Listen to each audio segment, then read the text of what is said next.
오늘 말씀은 이따가 좀 읽고요. 제가 지금 그 포인터를 어디다가 잠시 둔 것 같은데 못 찾아서 넘겨주셨으면 좋겠습니다. 복음적 삶의 기초 이제 세 번째 시간입니다. 우리가 지난 시간에 어떤 내용을 했냐면 그 신앙과 삶의 일치에 대해서 제가 이제 말씀드렸습니다. 이 신앙과 삶의 일치는 하나님의 구원을 바르게 이해하고 또 그 구원을 이루신 예수님을 믿고 성령의 인도하심을 따라 살아가는 그러니까 성경적 삼위일체의 신앙의 결과라고 말씀을 드렸고, 결과일 뿐 아니라 또 구원의 목적이기도 하다고 말씀을 드렸습니다. 오늘은 그 연장선상에서 세상 속의 그리스도인이라는 주제로 좀 이야기를 해보려고 합니다. 주제 말씀, 우리 마태복음 6장 10절인데요. 나와 있죠? 우리 한 목소리로 읽겠습니다. 시작. 나라가 임하시오며 뜻이 하늘에서 이루어진 것 같이 땅에서도 이루어지이다. 아멘. 잘 아시는 말씀이라 생각이 됩니다. 이게 주기도문의 내용이죠. 예수님께서 제자들에게 기도를 가르치시면서 이제 여러 가지 그 내용들이 있지만 한 부분만 발췌했는데, 기도를 가르치시면서 하나님의 나라가 임하고 뜻이 하늘에서 이루어진 것 같이 땅에서도 이루어지기를 기도하라고 말씀을 하셨습니다. 예수님의 이 말씀을 통해서 우리는 하나님의 뜻이 어디를 향해 있는지 잘 볼 수가 있는데요. 잘 엿볼 수가 있는데요. 하나님의 뜻이 어디를 향해 있습니까? 방향을 보면 바로 땅으로 향해 있다는 것을 보게 됩니다. 하나님께서 우리가 살고 있는 이 땅에 하나님의 나라가 임하고 하나님의 뜻이 이루어지기를 원하시는 이 내용을 우리가 엿볼 수 있는데요. 이것은 곧 그리스도인이 이 땅, 이 세상과 어떤 관계를 맺어야 하는지를 잘 보여주고 있습니다. 오늘은 이 이야기를 해보려고 합니다. 그래서 오늘의 주제는 세상 속의 그리스도인입니다. 먼저 어느 찬양의 고백으로 좀 시작을 해보겠는데요. 이 교회를 오래 다니신 분들은 무척 많이 들어본 찬양 보이시죠? 이 가사만 봐도 그 멜로디가 이렇게 흥얼흥얼 거릴 수가 있는데, 가사가 이렇습니다.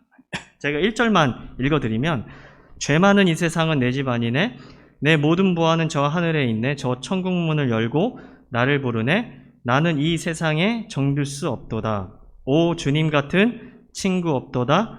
저 천국 없으면 난 어떻게 하나. 저 천국문을 열고 나를 부르네, 나는 이 세상에 정들 수 없도다. 이 찬양의 가사에 대해서 여러분들은 어떻게 생각하십니까? 공감이 되시나요?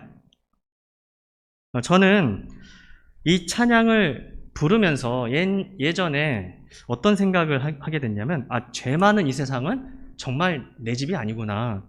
아니기 때문에 육체가 죽어서 가는 저 천국을 소망하면서 열심히 교회에서 예배드리고 봉사하면서 살아야겠다라는 그런 생각을 사실 이 찬양을 부르면서 좀 많이 하게 됐습니다. 여러분들은 이 찬양을 부르면서 어떤 마음으로 이 찬양을 부르셨습니까? 이 찬양의 가사가 완전히 틀리다라고는 볼 수는 없습니다. 사실 맞는 부분들이 있어요. 분명히 있죠. 분명히 완전히 틀리다고 볼 수는 없겠지만 이 가사의 내용 자체가 다분히 어떻습니까? 내세적 신앙을 강조하는 찬양이라는 생각을 하게 됩니다. 저 천국문을 열고 나를 부른다. 저 천국 없으면 난 어떻게 하나.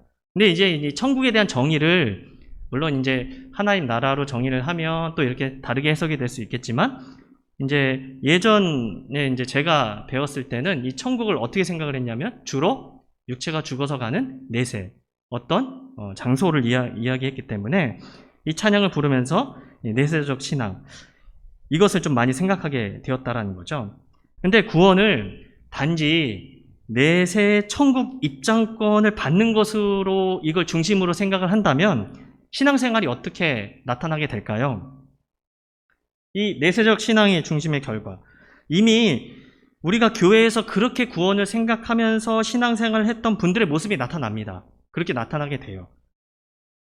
어떤 형태로 나타나냐면 이제 정직과 그 금욕을 곁들인 뭔가 이 세상에서 하면 안 되는 것들만 이제 금욕을 곁들인 개인적인 경건의 삶, 또 내세를 바라보면서 속세의 즐거움을 버리는 삶, 교회에서만 열심히 봉사하는 그런 삶으로 나타나게 된다는 것이죠. 또 죄 많은 이 세상은 내 집이 아니기 때문에 어떻게 또 되냐면 이 세상이 어떻게 흘러가든 어떤 문제가 나타나든 도외시하게 되는 거예요. 어차피 내가 살 집이 아닌데 뭘 신경 쓸 필요 있나, 이런 식으로 이런 결과들이 좀 나타나게 됩니다. 이것은 곧 세상에 각종 불의가 나타나게 되는데, 이 세상에 죄가 많기 때문에 불의가 나타나는데 각종 세상의 불의를 의도하지는 않았지만 그냥 용납하게 되는 결과를 낳게 되는 거예요. 도외시하니까 용납하게 되는 거죠. 사실 어느 교회에서도요, 불의를 용납하거나 죄를 지어도 된다라고 가르치는 교회는 없습니다. 어느 교회에서도 그런 교회는 없어요. 그럼에도 불구하고 기독교에서 불의를 보면서도 용납하게 되는 그런 결과들이 나타나게 된다는 거죠.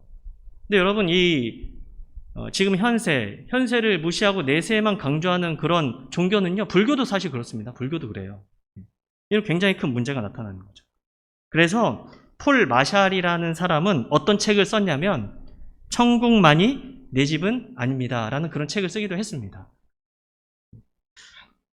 생각해보면 그리스도인과 세상, 이거 보시면 우리가 그리스도인이 된 이후에 생각을 해보면 당장 이 세상을 떠나 내세 천국, 낙원이라고 그러죠. 거기에 가게 될까요? 아닙니다. 아니죠. 대부분의 사람들은 여전히 어떻게 합니까? 이 세상에서 살아가게 됩니다.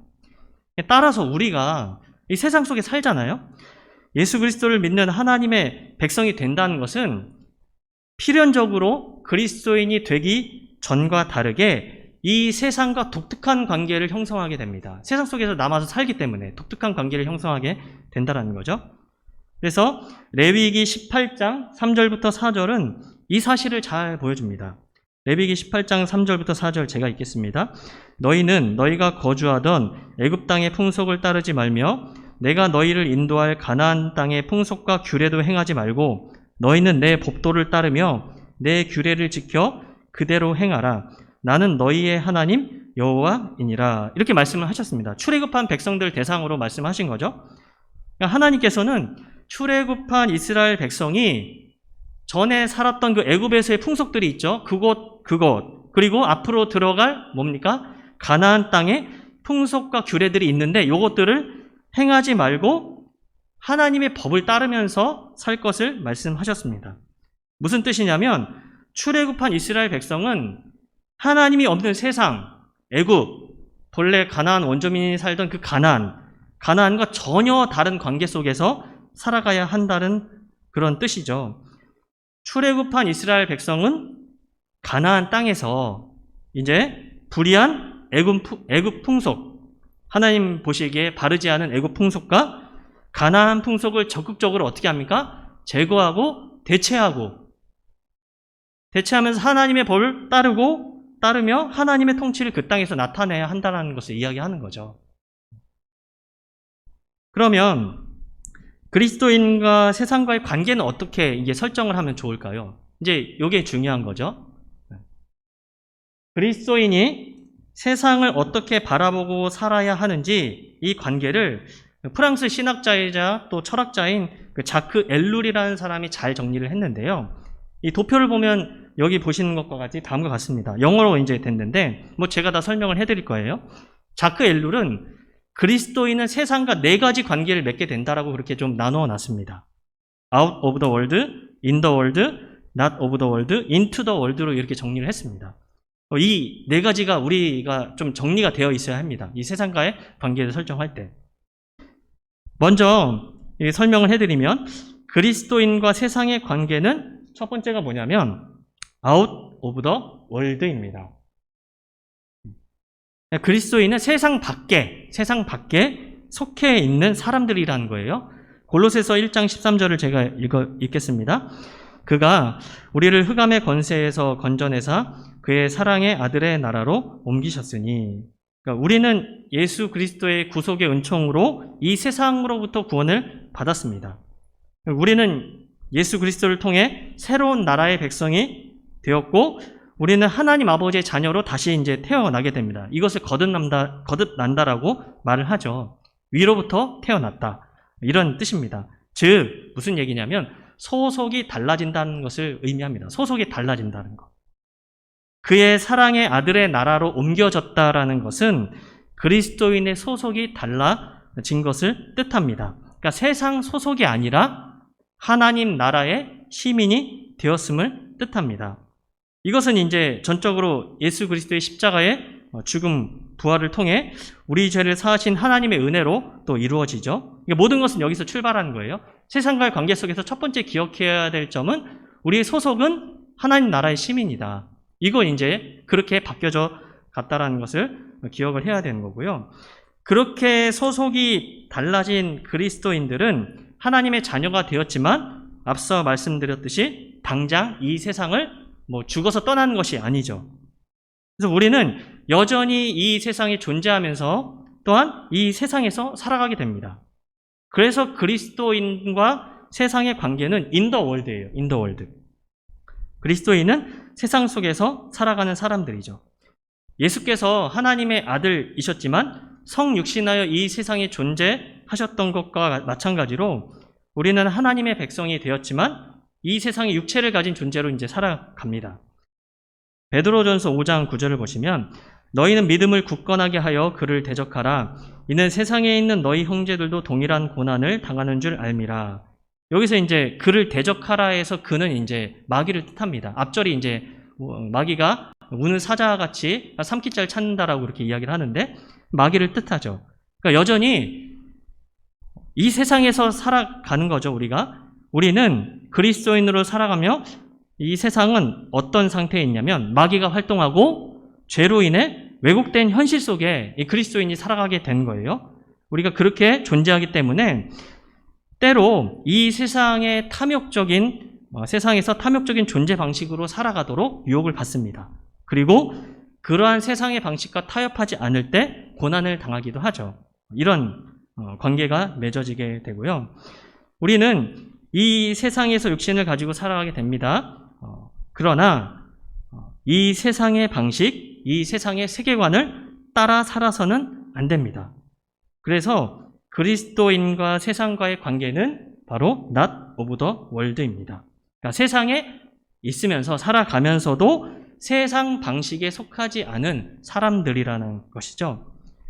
로마서 12장 2절을 보시면 바울이 이렇게 권면합니다. 너희는 이 세대를 본받지 말고 오직 마음을 새롭게 함으로 변화를 받아 하나님의 선하시고 기뻐하시고 온전하신 뜻이 무엇인지 분별하도록 하라. 바울은 이 세대를 본받지 말라고 해요. 이건 이제 바울의 시대뿐 아니라 오늘날까지 똑같이 적용되는 하나님의 말씀이죠. 이 세대는요, 이 세상의 방식입니다. 그 세상의 흐름에 따라 지배적인 그런 세상의 방식들이 있는데 그걸 따르지 말라는 거죠. 본받지 말라는 거죠. 뿐만 아니라 세상의 방식을 본받지 말고 하나님의 선하시고 기뻐하신 뜻을 분별하면서 살아야 한다라고 말을 하는 거죠.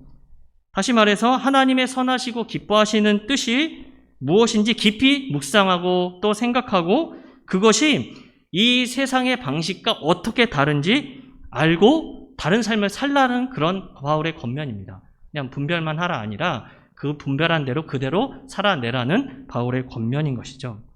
그래서 우리는 세상 방식이 아닌 오히려 이 세상에서 하나님 나라의 방식을 가지고 살아가므로 세상에 교훈을 주는 자들이에요.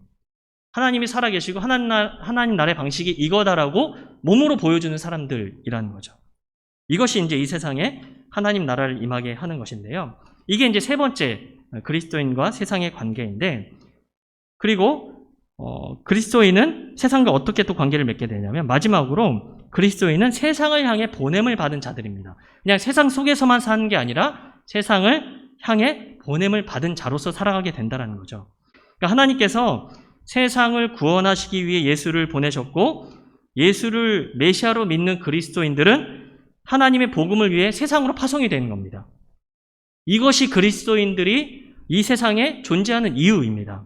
예수님이 제자들에게 무엇이라고 말씀하셨냐면요. 요한복음 20장 21절을 보시면 예수께서 또 이르시되 너희에게 평강이 있을지어다.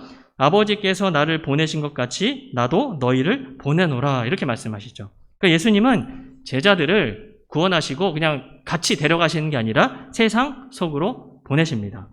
그러니까 그리스도인들은 하나님께서 이 땅을 회복하시고 하나님 나라가 완성될 때까지 하나님의 구원을 위해 사회 각 분야에 파송된 선교사들입니다. 즉 모든 그리스도인들은 세상에 파송된 하나님의 군사이며 이미 하나님 나라에 속해서 좀 특수한 임무를 부여받은 하나님 나라의 제자라는 것이죠.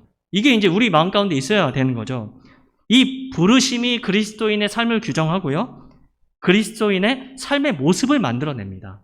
이게 명확하게 마음 가운데 정리가 되어 있어야 되는 거죠. 그러니까 우리의 삶이 의미가 있고 아름다울 수 있는 것은 바로 이 사명 때문입니다. 그래서 정리하면 그리스도인과 세상과의 관계는 다음과 같습니다. 4가지죠. 그리스도인은 세상에 속하지는 않았지만 세상에서 살아가며 세상 방식을 따라 살지 않고 세상 속으로 보냄을 받은 자로서 하나님의 통치를 나타내며 살아가는 자들이라는 거예요. 이게 이제 우리가 세상과의 관계를 설정할 때 이게 이제 명확하게 있어야 합니다. 하나님께서 우리를 구원하시고 여전히 이 세상에 우리를 두신 이유가 무엇입니까? 세상 속으로 우리를 보내셔서 하나님의 통치를 이 땅에 나타내고 이 땅을 회복시키기 위해서라는 거죠. 그러니까 세상 속으로 보내심을 받은 이 사명 자체가 대단히 중요한 이유가 있습니다. 왜 중요하냐면 이 세상의 현실 때문입니다. 이 세상의 현실을 보면 우리가 부여받은 이 사명이 너무나 중요하다는 것을 볼 수 있는데 여러분 세상의 현실이 어떠냐면요. 여전히 죄의 영향으로 인해서 하나님이 세상을 창조할 때 그 모습, 그 선한 모습이 사라져 있죠. 그 창조할 때의 모습, 즉 인간이 하나님의 통치에 순종하며 만들어낸 그런 모습이 아니라 인간이 하나님의 통치를 떠나 자신의 탐욕으로 만들어낸 질서가 지배하고 있는 그런 세상을 우리가 살아가고 있습니다. 그리고 세상은요, 점점 더 어떻게 시간이 지날수록 더욱 악해지고 있습니다. 또 사람들은 경제, 현대사의 대표적 우상, 경제, 돈이라는 가장 강력한 우상을 섬기면서 살아갑니다. 그래서 사람들은 어디에 이렇게 정신이 팔려 있냐면 생산과 소비하는 일에 자신의 인생의 대부분을 사용하면서 돈을 벌고 그 번 돈으로 어떻게 합니까? 쓰면서 그 인생의 대부분을 사용하면서 점차 삶의 진정한 목적을 이제 잃어버리게 된다는 거죠. 삶의 목적이 없으면 무엇이 반드시 찾아오게 되냐면 허망함이 찾아오게 되는데 그런 허망함, 이걸 극복하기 위해 이제 쾌락을 추구하는 거예요. 디모데후서 3장은 이런 사람들을 묘사하고 있습니다. 3장 제가 읽어드리겠습니다. 너는 이것을 알라. 말세에 고통하는 때가 이르러 사람들이 자기를 사랑하며 돈을 사랑하며 자랑하며 쾌락을 사랑하기를 하나님 사랑하는 것보다 더하며, 그러니까 이런 형태의 삶의 방식들로 나타나게 된다는 거죠. 이런 강력한 우상과 더불어서 이 시대에 흐르는 사상적 흐름이 있는데 이게 모더니즘과 포스트 모더니즘이라는 거대한 두 사상이 이 세상에 흐르고 있습니다. 이게 모더니즘 그러니까 모더니즘이나 모더니즘을 극복하기 위해서 포스트 모더니즘, 이제 포스트 모더니즘 그런 사회에 살고 있는데 이게 서로 반대되는 것 같지만 요게 아니라고 생각해서 이게 나왔는데 사실은요, 이게 골조는 기본적인 생각은 동일해요. 인간 중심입니다. 인간 중심. 그러니까 서로 반대되는 것 같지만 결국 인간의 이성과 과학적 합리주의에 대한 믿음을 기반으로 하여서 하나님을 떠난 그 인간의 자유를 극단적으로 추구하게 함으로 인간의 윤리를 땅바닥에 떨어뜨립니다. 여러분 우리가 그냥 자유롭게 막 살도록 그렇게 내버려두면 어떻게 되는지 아세요? 타락한 욕심을 그대로 이제 나타내면서 살기 때문에 윤리가 그냥 땅바닥에 떨어집니다. 완전히 다 떨어져요. 이런 사회 속에 살아간다는 거죠. 그래서 모더니즘과 포스트 모더니즘은 인간의 이성과 그에 기반한 과학적 발전을 통한 사회의 진보, 무한히 신뢰하는 사실 무신론적 종교입니다. 그게 이제 이 세상의 거대한 사상적 흐름이라는 거죠. 하나님을 적대하는 신앙입니다, 사실. 그 사상이. 이런 사상적 흐름들이 만들어내는 사회 속에 우리가 살고 있다는 거예요. 따라서 우리가 살고 있는 이 세상은 변화가 필요합니다. 근본적인 변화. 하나님의 구원이 필요하죠. 개인뿐만 아니라 이 세상의 사회도 사실 그런 하나님의 구원이 필요한데, 지금도, 여러분 보시면 지금도 이게 20세기에 나타났던 증상인데 여전히 지금도 나타나고 있습니다. 지금도 전체주의로 인한 전쟁도 요즘 벌어지고 있죠. 그리고 독재 정권들 존재하죠. 개인과 기업에 있어서 도덕이 붕괴되고 대중에게는 아무 유익을 주지 못하는 대규모의 부의 축적들, 그리고 경제, 돈에 의한 사람들의 가치 매김과 서열화. 돈 많으면 능력 있는 사람이고 귀한 사람인데 그렇지 못한 사람들은 어떻게 됩니까? 그냥 사람 취급도 안 하잖아요. 이런 것들도 나타나게 되고, 그에 따른 인간을 비롯한 모든 것의 상품화, 돈을 벌기 위해서 기계같이 돼버린 그런 인간의 비인간화와 같은 현상들이 일어나게 된다는 거죠. 여러분, 최근에 일어난 SPC 사건 어떻게 보세요? 이것도요, 인간의 안전과 생명보다 인간이 더 많은 제품을 생산하기 위해 존재하는 기계가 되어버린 거예요, 이게. 얼마나 말이 안 되는 겁니까? 근데 이런 거대한 사상의 흐름 속에서, 경제라는 우상 속에서 이게 만연해지고 있다는 거죠. 과학은 발전된 것 같지만, 과학은 발전됐죠. 그러나 여전히 어떻게 합니까? 사회에 불의가 만연해졌습니다. 만연한 사실을 통해서 우리는 인간 스스로는 절대 하나님의 구원만이 가져올 수 있는 근본적 변화를 이룰 수 없다는 결론에 사실 이르게 됩니다. 그래서 이 근본적인 변화와 하나님의 구원은 누구를 통해서 나타나냐면 바로 세상 속으로 보냄받은 그리스도인을 통해 나타나기 때문에 우리가 가진 이 사명은 실로 대단히 중요하다라고 볼 수 있습니다. 우리가 정말 중요한 그 사명을 부여받은 사람들이라는 거예요. 너무나 중요한 사람들. 그래서 이 사실을 우리가 기억하면서 오늘 우리는 그 세상 속의 그리스도인에 대해서 살펴보았습니다. 이런 세상의 현실 때문에 우리가 세상 속에서 어떻게 살아가야 될지 우리가 좀 정리를 하자라는 그런 뜻이죠. 그래서 구원받은 우리는요, 세상을 등지고 사는 사람들이 아닙니다. 그러니까 종교적 울타리 안에서만 활동하는 사람도 아니죠. 그러니까 우리는 세상 속으로, 이런 불의한 세상 속으로 또 보냄받은 그리스도인으로서 삶의 전 영역에서 하나님의 통치를 회복하는 아주 중요한 사명을 받은 자들입니다. 우리가 좀 당당해졌으면 좋겠습니다.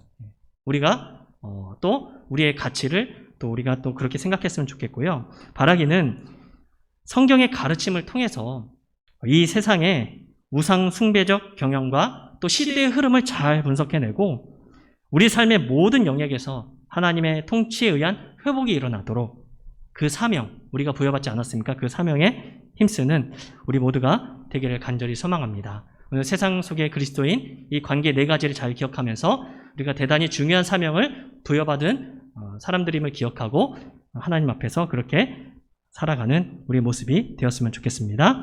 기도하시겠습니다. 하나님 아버지, 우리가 세상 속의 그리스도인으로서 세상을 회복시킬 그런 귀한 사명을 부여받은 대단히 중요한 사람들임을 보게 되었습니다.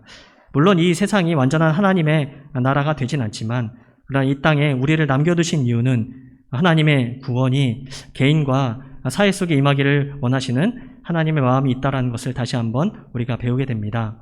이 말씀을 기억하면서 우리가 이 세상을 하나님의 나라와 그 통치가 임할 수 있도록 그렇게 회복에 힘쓰는 그 사명을 감당할 수 있도록 도와주시고 우리의 마음이 연약해질 때마다 주님의 성령께서 우리를 붙들어 주시고 함께하여 주심으로 우리가 받은 사명자로서 이 모든 것들을 잘 감당해 나갈 수 있도록 하나님 도와주시옵소서. 지혜가 필요합니다. 성경의 가르침을 통해 하나님의 지혜를 얻고 그 지혜를 통하여서 우리 삶의 하나님 말씀을 실천하는 또 하나님 나라를 실현하는 그 일에 사용될 수 있도록 주님 도와주시옵소서. 감사드리며 우리를 구원하신 우리 주 예수 그리스도의 이름으로 기도합니다. 아멘. 주기도만 합니다. 하늘에 계신 우리 아버지여, 이름이 거룩히 여김을 받으시오며 나라가 임하시오며 뜻이 하늘에서 이루어진 것 같이 땅에서도 이루어지이다.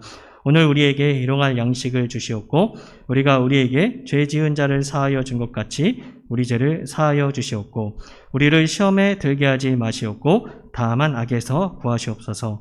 나라와 권세와 영광이 아버지께 영원히 있사옵나이다. 아멘. 우리 같이 기도하실 때 우리 최윤 목사님 건강의 회복을 위해서 또한 우리 김승욱 목사님 이따가 수술하시는데 수술이 잘 되어서 또 잘 회복하실 수 있도록 기도해 주셨으면 좋겠습니다. 우리 다 함께 기도하며 나아가겠습니다.